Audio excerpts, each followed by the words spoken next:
28 pirates attacked a U.S. Navy ship. Under the cover of a monsoon squall, 28 pirate speedboats emerged from the rain-whipped darkness. Their target? A lone U.S. Navy supply ship, the USNS Perseverance. They thought the storm was their perfect weapon, a cloak of invisibility. What they didn't know was that the storm had just become their tomb. Because when you attack America in the dark, you force us to turn on the lights. And what we brought wasn't a flashlight, it was the sun.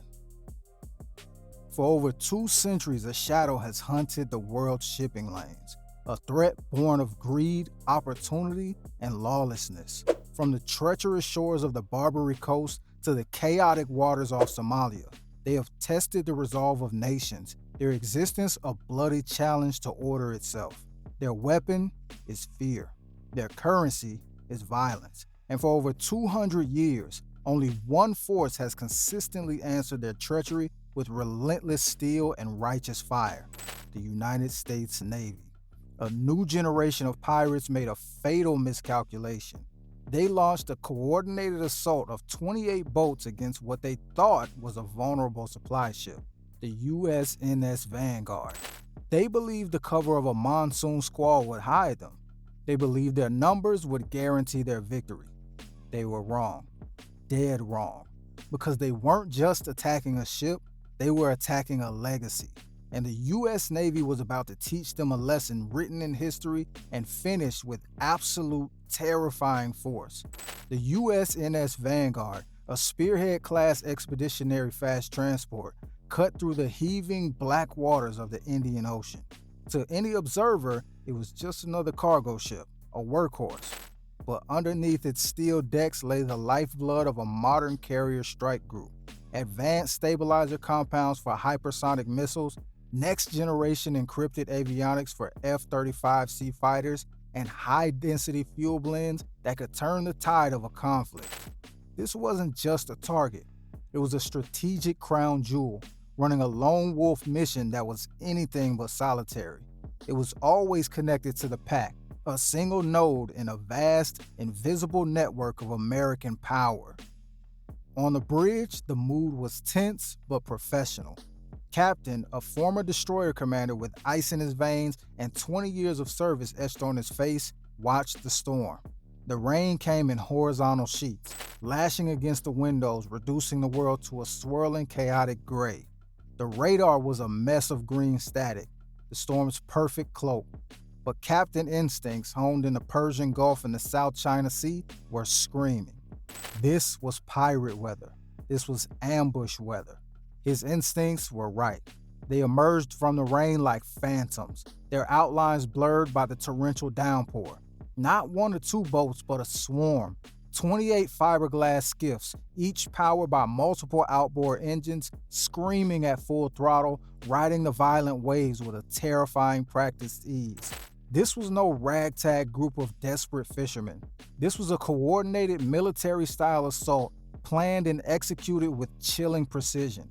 They used the storm's acoustic chaos to mask their approach until they were virtually on top of the larger ship.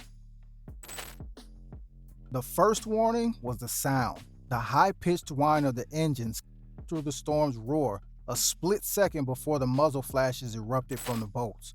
RPGs streaked across the narrowing gap, not aimed to destroy, but to intimidate and suppress. One slammed into the Vanguard's portside hull, the explosion a deafening thunderclap that shook the entire vessel. Heavy machine gun fire stitched a line of holes across the superstructure, shattering windows and forcing the small security team to duck for cover. Grappling hooks, weighted and barbed, arced through the air and clanged against the railings. The pirates were swarming the deck in minutes, a flood of armed, screaming men. They moved with purpose, splitting into fire teams.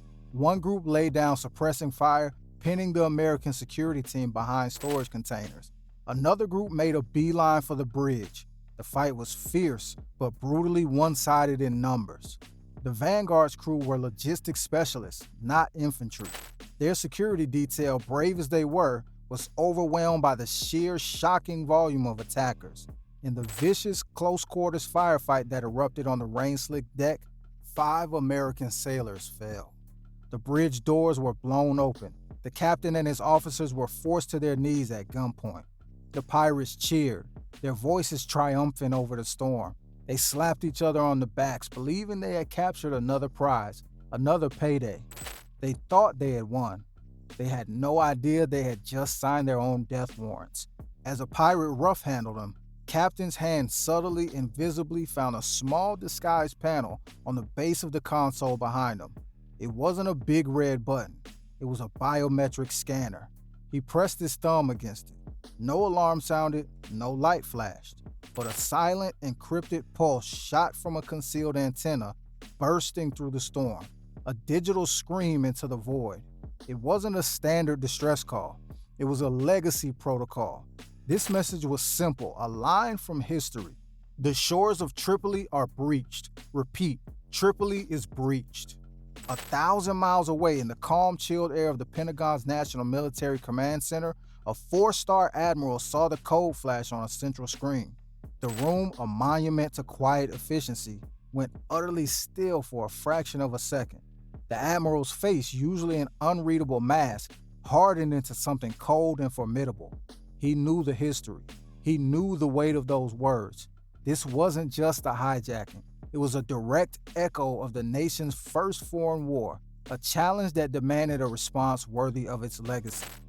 "They've forgotten who we are," the admiral said, his voice low but cutting through the silence like a knife. "It's time for a reminder. Execute Operation Phoenician Fury. All assets are weapons free. I want that ship sanitized. I want our people back. I want a message sent that echoes from Mogadishu to every single rat's nest on that coast." The response was not just swift, it was historical. It was a symphony of vengeance composed from 2 centuries of experience, each movement more devastating than the last. The first instrument was psychological. The USS San Jacinto, a Ticonderoga-class guided missile cruiser already on station patrolling the Somali basin, was the closest hand of justice. The San Jacinto was no stranger to piracy. Just the day before, its crew had disrupted 9 suspected pirates attacking the Maltese-flagged vessel Avenue Beauty. They had used warning shots, boarded the skiff, and after finding no weapons, had confiscated their fuel and let them go. A standard, lawful, and proportional response. But this was different. This was an act of war against a U.S. Navy vessel. The San Jacinto's captain didn't hesitate. He unleashed the LRAD, the long-range acoustic device. This wasn't a weapon of bullets, but of pure, undiluted terror. A directed, ear-splitting wall of sound, a frequency designed to disorient, incapacitate, and induce sheer panic, lanced across the waves and hit the pirates on the Vanguard's deck. The effect was instantaneous. Pirates clutched their ears, dropping their weapons, collapsing to their knees, vomiting over the sides. Their triumphant cheers turned into screams of agony. Their assault was broken not by bullets, but by sound. While the pirates were writhing in confusion, the eyes in the sky arrived. An MQ-4C Triton maritime surveillance drone, already aloft from a distant base, adjusted its course. Its powerful sensors pierced the storm, painting every heat signature on the Vanguard's deck. Each pirate was now individually marked, tracked, and targeted by an invisible, unblinking eye from 60,000 feet. The data streamed live to every command node. Then, the sky itself spoke, not with the thunder of helicopters, but with the whisper of carbon fiber wings. 2 F-35C Lightning IIs from the carrier USS Abraham Lincoln, operating in complete radar silence, dropped out of the cloud cover. They didn't fire a shot. They didn't need to. They simply flew a low, menacing pass over the crippled Vanguard, their sleek, predatory shapes a silent, unmistakable declaration of absolute air dominance. The message was received and understood on a primal level. Resistance is annihilation. The anvil was now in place. The hammer fell from the sea and the sky simultaneously. From the black water, sleek combat rubber raiding crafts materialized beside the Vanguard's hull. Elements of the 75th Ranger Regiment, who had fast roped from an MC-130J Commando II aircraft miles back, placed breaching charges on the waterline doors. At the exact same moment, a Seahawk helicopter from the San Jacinto hovered over the foredeck. Navy SEALs fast roped down, their suppressed rifles already seeking targets. The assault was three-dimensional, flawless, and brutally efficient. While the SEALs cleared the upper decks with silent clinical precision, the Rangers blew the hatches and flooded into the engineering spaces and lower holds. The pirates, disoriented by the LRAD and utterly demoralized by the F-35s, were caught in a vicious, inescapable crossfire. There was no room for a standoff. This was close-quarters battle of the most intimate and deadly kind. Flashbangs illuminated dark corridors for a split second, freezing pirates in stark terror before they were subdued. Suppressed gunfire cracked briefly, a sharp final punctuation to any resistance. It was not a battle, it was a reclamation. Room by room, deck by deck, the ship was taken back. In under 12 minutes from the first SEAL's boot hitting the deck, the USNS Vanguard was once again under American control. The wounded sailors were quickly located, triaged by combat medics, and medevaced by the San Jacinto's helicopter to advanced medical care. Not a single additional American life was lost.